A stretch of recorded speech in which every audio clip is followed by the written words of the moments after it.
He has all the tools and micro tools that he needs to do the things. With what money?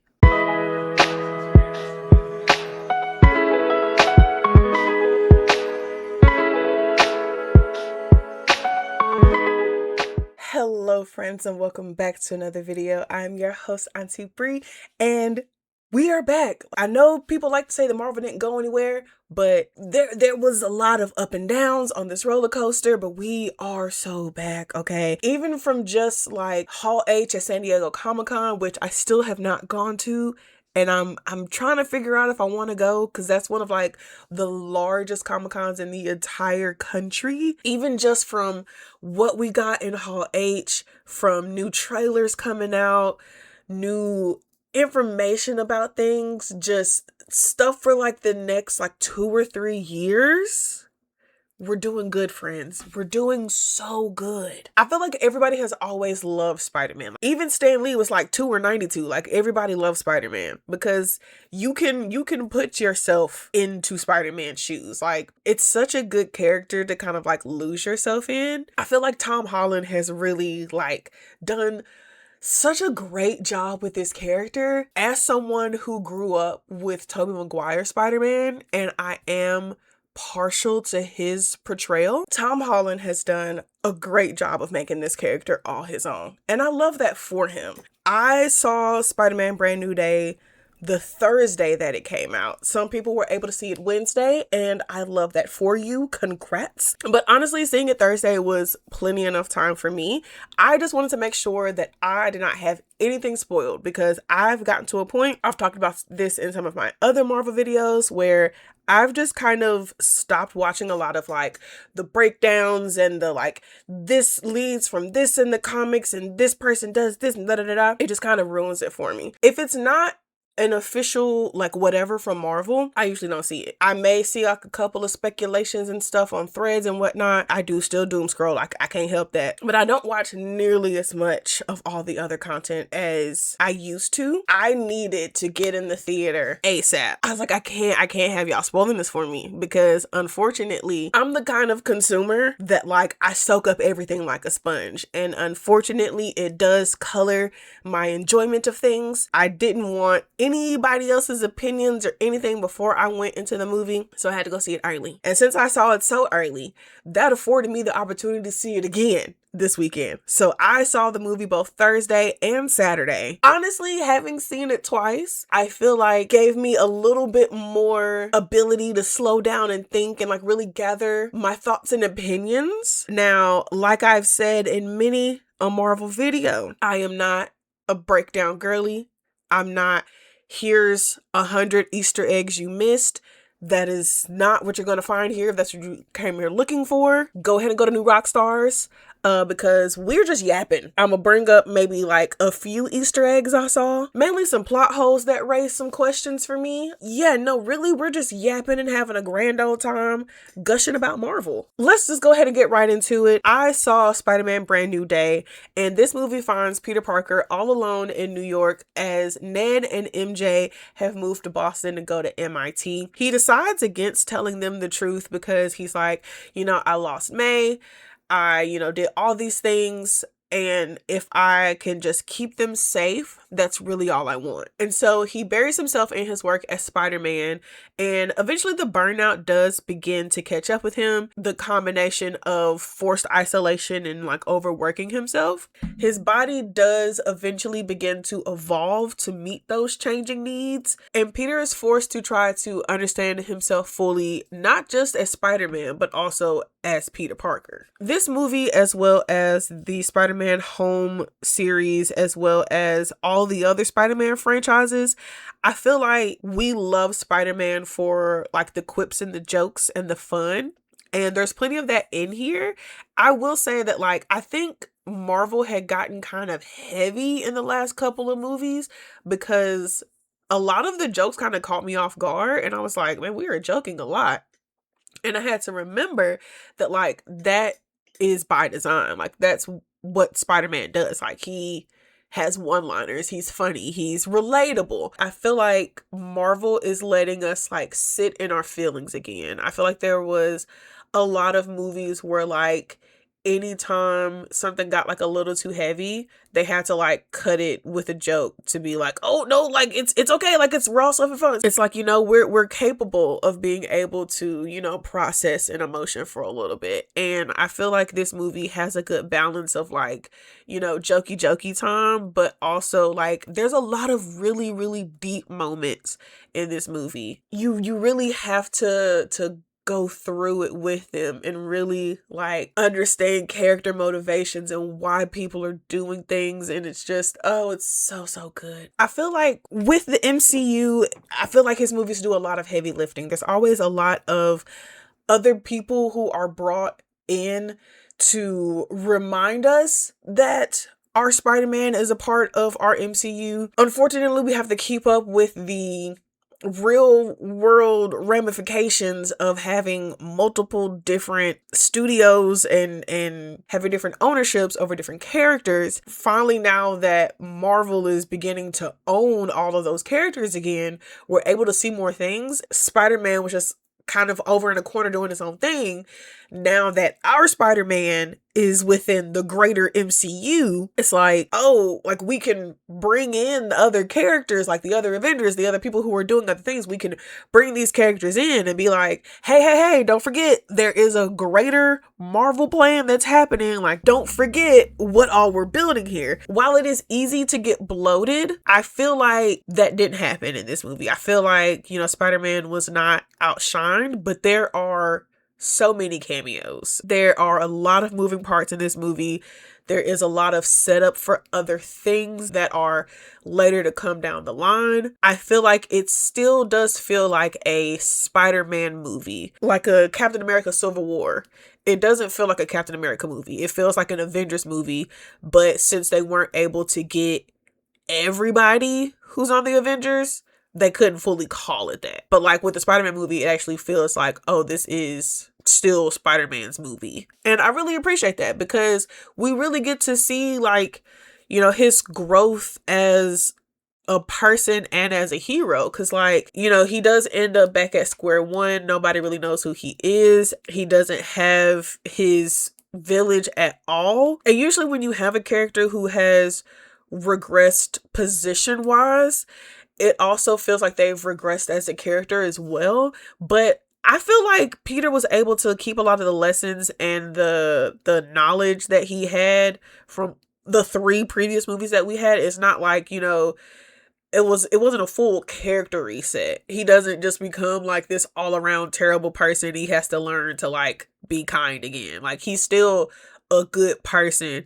He just has to learn that like just because you made this grand sacrifice and, you know, save the world doesn't mean you have to continue to be, you know, doing this by yourself. Another thing that really stands out to me is Banner, because I love Bruce, I love the Hulk, but I hate that like whenever Banner finally finds like a slice of peace, like there's always somebody who comes along and like ruins all of his zen and his breath work, and they turn him back into the rage machine. And it's just like, yeah, it's cool to see Savage Hulk. I feel like the Avengers value what Banner can bring to the team, but at the end of the day, they definitely value the Hulk more. And I don't like that for Bruce, because you can tell that Bruce is struggling dealing with this dual identity. He has his anger issues. He does the best he can to keep them under control, and everyone's like, that's so cool. Bump all of that. It's so crazy. Like he's working so hard. But I do think it's really cool that Hulk does remember that Peter is his friend. Now, I'm not exactly sure when this friendship happened. To my knowledge, they only really met in Infinity War briefly. And I'm just like, so when we all kicking it? But also that could be the same thing that happened in, you know, the 4 or so years when he was just chilling, because also in that time gap, what was the incident in Staten Island? Frank and Spider-Man were arguing the entire movie about this Staten Island incident. I even had to look it up because I was like, what did I miss? I'm assuming that like they're going to let us know later, like maybe it's going to be a short. I would prefer like an animated series of the lost years of like some like little cool stuff that they were doing, hanging out, working together. I think that would be fun. I think it was really just like Peter was helping Frank stay sane.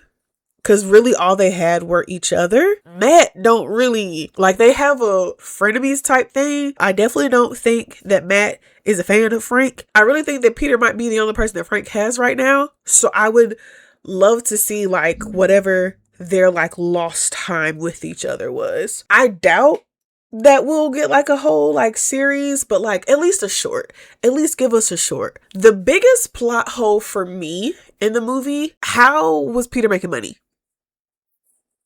Because he has this like multi-monitor, high-level PC setup. He has all these accessories, AI processing, like a 3D printer that's like either fixing or rebuilding his suit whenever it has issues. He has all the tools and micro tools that he needs to do the things. And like he has all the gizmos and gadgets to make his like tinker and stuff. With what money? Because he spends all of his time being Spider-Man. He tells Officer DeWolf that he's just a volunteer.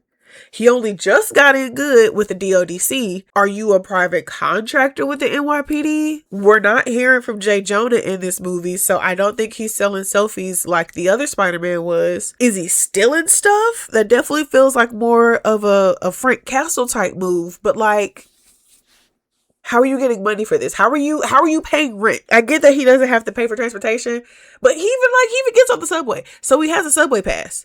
So like, I just really need somebody to explain to me how he was making money. Like, how long would residual Stark funding have lasted? It's been 4 years.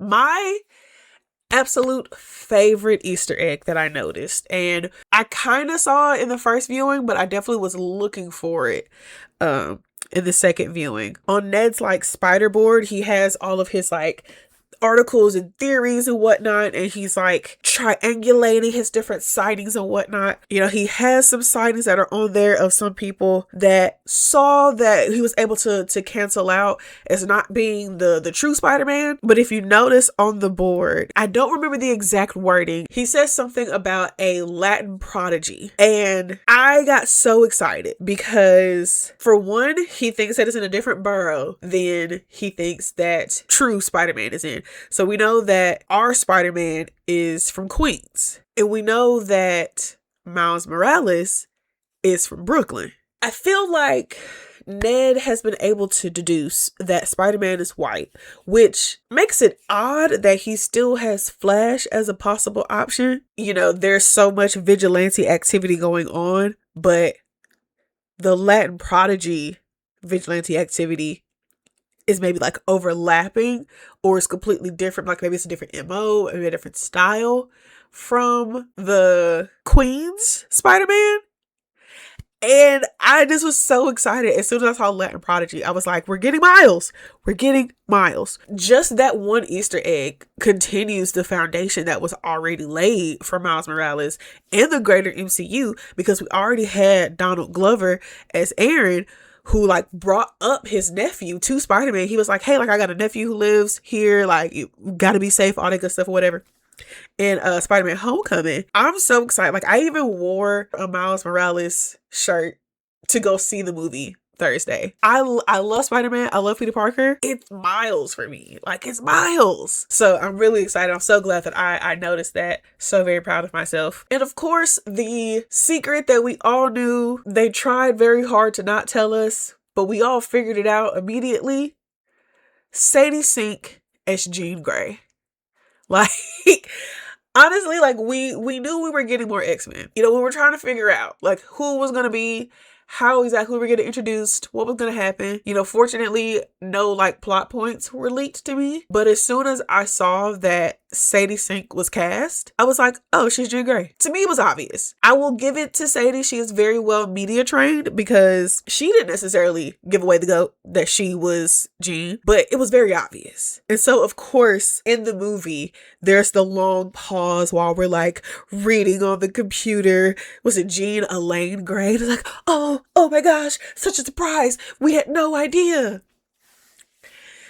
Yep, like we didn't have to linger that long. Like, oh man, she did a good job. But like Sadie Sink is a really good actress. Granted, I only know her from Stranger Things. Even just in that, she's really, really good. Shout out to all of the extras and the actors who had to play possessed by Jean Grey. Everybody did so good, especially like that one black kid who had like the long, like it was like maybe 3 minutes compared to like everybody else who had a couple of seconds. I'm not gonna lie to you, if we wouldn't have gotten Tombstone in the quick like little montage, that kid would have been a great Lonnie. I saw some people online were saying that they think that that might be Miles. I don't think that that necessarily would be Miles, because like, yeah, I'm sure people go from borough to borough, but like, again, Spider-Man lives in Queens, and he was right outside of his apartment when that scene happened. Again, people are free to travel, but I just don't necessarily foresee a reason for Miles, who lives in Brooklyn, to have been in Queens. Like maybe the school he goes to is in Queens. I don't remember all of that. I don't know. I don't think that's Miles. I think that was just a kid who was able to get his 5 minutes of fame. And I love that for him. I think that's really my main things with Spider-Man. Those are the main things that stood out to me. Everybody did so good. I'm very excited for what is to come from this. We have, I think, Vision Quest, and there's one other thing I cannot remember right now before Doomsday. If you stay for the after credit scene, you saw that like it said Spider-Man will return, and like the app was like showing him like somewhere off in space. Somebody was saying that they think it was like different like universes converging or something like that, and I'm like, I'm not fully sure if I got he's in a different universe from that end credit scene. I got that he was in space, but I mean it could be a different universe, because you know we're having to battle incursions and all of these different universes have to come together, because we got the X-Men universe, we got the main Marvel universe, we got the Fantastic Four universe. Like all these folks got to come together at some point. So that absolutely could be what's happening. I'm very excited for us to get more mutants. I love mutants so much. Like X-Men is one of my favorite things. I definitely think that Jean Grey was on a bus upstate. Like maybe she heard about a school that operates as a safe haven for youngsters who are special. You know, some might say gifted. I definitely think that's where she's going. You know, maybe we can see their current headmistress. If Jean is a teenager, I mean, Scott is also a teenager. But you know who's a little bit older and could be a headmistress? Storm.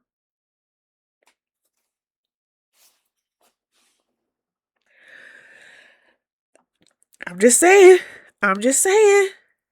Canonically, Storm is older than them. She was headmistress while they were students. And they already got, like, Xavier is like 3 feet integrated and killed that man about 15 times. So I'm always surprised he keeps showing up, because I'm like, how many times? How many times do we have to say goodbye to Professor X? So hopefully they let these gentlemen sit down. Because like we done had X-Men First Class, we done had all the other stuff. They can rest. I don't know what we're gonna do about Wolverine. I don't know. Like I'm over here trying to make guesses and shit. I have no idea. I could say all of these things that like I think they're gonna do this. It's like I don't think anything. It's just some stuff that I would like to see. I have no idea what's happening, but I'm excited to see what's to come. If you all have any theories that you would like to add to the conversation, please feel free to leave them in the comments down below. If you all have seen Spider-Man, please let me know what you thought about it. If you are super geeked about all things MCU, if we're super ready for Doomsday, let's talk about that as well. If you all made it this far in the video and you like this video, please leave a like on this video. Make sure to share it with all of your friends. And until next time, bye.